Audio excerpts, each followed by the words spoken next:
கேழ்வரகு அடை இதோட வீடியோ போடுறேன், பார்த்து என்ஜாய் பண்ணுங்க. Good morning Sylvia. Good morning சொல்றி. என்ன இன்னைக்கு பிரேக்ஃபாஸ்ட்? இன்னைக்கு என்ன சமைக்க போற இங்கிலாந்துல? கேழ்வரகு அடை. அடைக்கு தேவையான பொருட்கள்: 2 கப்பு கேழ்வரகு மாவு, திருகுன கேரட், வெங்காயம் நல்லா சாப் பண்ணது, காஞ்ச மிளகா சாப் பண்ணது எல்லாத்தையும் அந்த மாவில் போட்டு உப்பு போட்டு ஃபஸ்ட்டு எல்லாத்தையும் மிக்ஸ் பண்ணணும். உப்பு போட்ட பிறகு தண்ணி ஊற்றாமல், ஏன்னா அந்த வெங்காயத்தில் ஈரத்தன்மை இருக்குதா, உப்பு மாவோடு சேர்ந்து நல்லா மிக்ஸ் ஆகும். இது முருங்கைக்கீரை தான் போட்டு எங்கள் அம்மாலாம் செய்வாங்க. ஆனால் எங்கள் ஏரியாவில் முருங்கைக்கீரை கிடைக்காது, அதனால தான் கேரட் போட்டோம். கலரி விட்டு எல்லாமே மிக்ஸ் ஆன பிறகு ஃபஸ்ட்டு கொஞ்சம் தண்ணி ஊற்றிட்டு மிக்ஸ் பண்ணணும். சப்பாத்தி எப்படி திரட்டுறோம் அதே மாதிரி தான் கொஞ்சமாக தண்ணி மறுபடியும் ஊற்றணும். ஊற்றி ஊற்றி ஊற்றி ஒரு பால் ஷேப்பு கொண்டு வந்த பிறகு அது பாருங்கள் சில்வியா எப்படி பண்ணுறா. இது சப்பாத்தி மாதிரி திக்னஸ் இருக்கக்கூடாது, கொஞ்சம் சாஃப்டாக இருக்கணும். சிலோ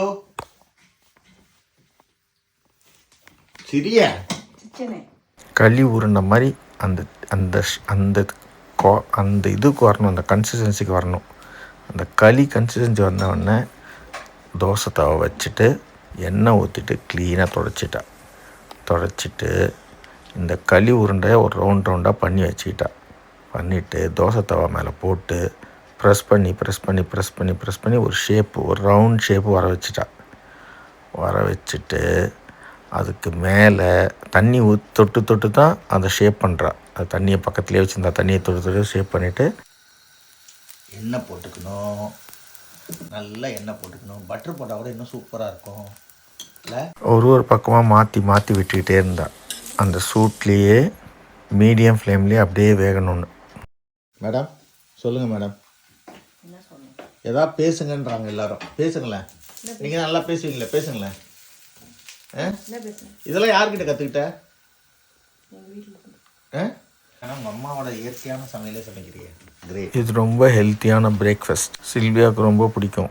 ப்ரெஸ் பண்ணி விட்டு அந்த கலர் மாறும். இதே முருங்கைக்கீரை போட்டுருந்தா அவ்வளோ டேஸ்ட்டாக இருக்கும். உடஞ்சிருச்சின்னு வேறு புலம்பிக்கிட்டே இருந்தா. எடுக்கும்போது துண்டு ஆயிடுச்சு. சாப்பிட்றது என்னடி ஆக போகுதுன்னு சொன்னேன்.